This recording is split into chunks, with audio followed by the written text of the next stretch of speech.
Bueno, y en los últimos días la crueldad no se llevó a cabo en Rusia con este ataque en una sala de conciertos donde murieron más de 130 personas. ¿Qué pasa en el ámbito político? ¿Qué pasa en el ámbito económico? ¿Y qué posición toma el presidente de Rusia al respecto? Es de lo que vamos a hablar con Claudio Fantini. Él es analista político y está conectado con nosotros. Claudio, ¿cómo estás? Buen día. ¿Qué tal? Muy buenos días, Rocío. Un gusto saludarte. Bueno, hagamos si querés, empecemos hablando por lo que sucedió el viernes pasado para aquellos que no están al tanto con este ataque armado. ¿Qué se sabe hasta el momento de quién llevó a cabo esta participación, ¿no? Justamente en estos actos de terrorismo? Bueno, lo que ocurrió el viernes fue una masacre contra blancos civiles, un ataque en masa. Terroristas ingresaron en una sala de espectáculos momentos antes de que se iniciase un recital de rock. La sala estaba colmada. Dispararon a mansalva sus fusiles Kalashnikov sobre la gente, sobre la multitud, o sea, fueron a cometer una masacre de civiles y eso es lo que hicieron. Inmediatamente Vladimir Putin empezó a lanzar las sospechas contra Ucrania, a señalar que Ucrania estaría detrás de esta masacre.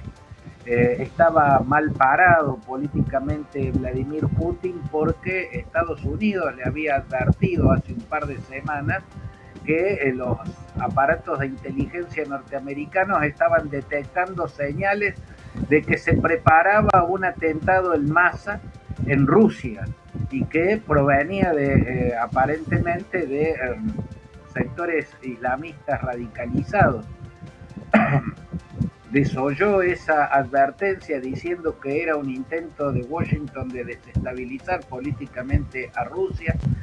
Días antes de la masacre, la embajada norteamericana en Moscú y también la embajada británica en Moscú lanzaron un aviso a todos los norteamericanos y británicos que estuvieran en Rusia de no acudir a lugares públicos, de no acudir a espectáculos masivos porque había peligro de atentado terrorista.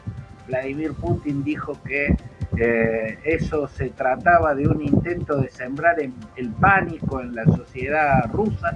O sea, desoyó todo lo que no tendría que haber desoído Y para que poder terminó frenar el pasando. atentado. Ahora, si bien decías, Claudio, se realizó una advertencia bastante precisa, ¿no? ¿Por qué en este caso el actor, ¿no? O el culpable que señalaban era distinto? Hubo varios grupos terroristas que se adjudicaron este ataque. ¿Qué se sabe hasta el momento, no? Y si querés, repasemos otra vez qué dijo Estados Unidos o quién dijo que iba a hacer y qué información recibió también Vladimir Putin al respecto. Bueno, quienes perpetraron el atentado terrorista lo hicieron con todos los rasgos del ultraislamismo. El ultraislamismo caucásico, que desde la década del 90 está perpetrando masacres, actúa de ese modo, apunta a blancos civiles masivos. Tiene en su historial haber asaltado una escuela primaria el primer día de clases en Beslan, una ciudad de Osetia del Norte, asaltó un hospital repleto de gente, pacientes, médicos, enfermeros, enfermeras, en Budyonnovsk, otra ciudad rusa, atacó el subte de Moscú, atacó el subte de San Petersburgo, ocupó el teatro Dubrovka en el corazón de Moscú, una noche de danza clásica, o sea, lo encontró colmado porque la danza clásica es muy popular en Rusia, tiene un historial de masacres contra blancos civiles, por lo tanto era evidente que el ultraislamismo terrorista estaba detrás.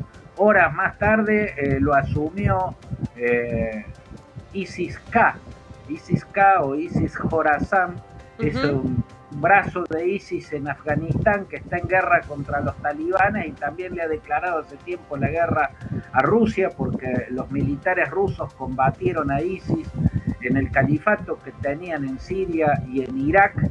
Durante la guerra civil de Siria, el ejército ruso fue a apoyar al régimen de Bashar al-Assad y junto con los peshmergas kurdos y también los norteamericanos bueno, atacaron a ISIS y lo desmantelaron.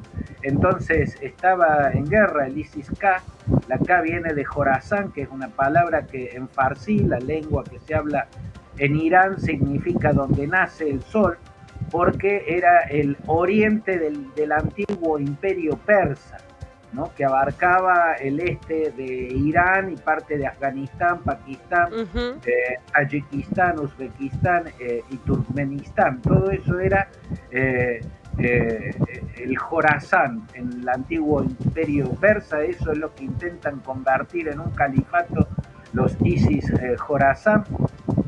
Y lo que está haciendo Putin es intentar pescar en un río de sangre, porque quiere forzar la realidad, forzar el sentido común, nadar en contra de lo evidente para culpar a los ucranianos.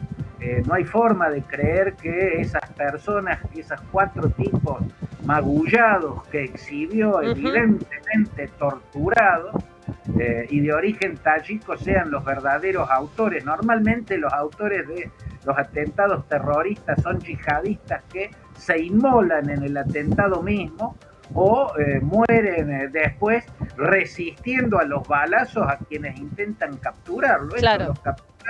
Además dijeron, permitime, Rocío, señalar esto, me parece importante, dijeron que los capturaron intentando salir de Rusia en la frontera con Ucrania. Bueno, si algo un terrorista profesional no va a hacer, y estos eran terroristas profesionales, lo muestra el tipo de ataque que hicieron, es intentar salir de Rusia por la frontera de Ucrania. Es la frontera más vigilada que tiene Rusia desde hace 2 años. No van a...